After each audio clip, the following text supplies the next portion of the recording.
Ena mwana wa Mbelere watiyeya za kwananga zitu zose Mwana Mbelere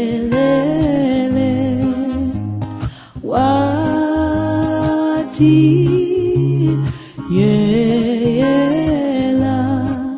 za kwananga zitu zose ndoba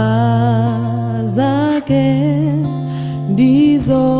ndiba umo za kwananga zitu zikuwila Mwana Mbelere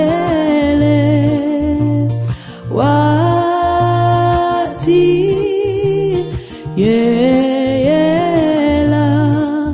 za kwananga zitu zose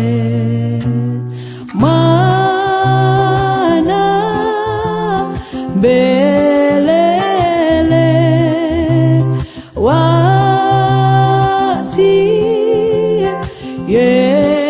watiyeyela za kwa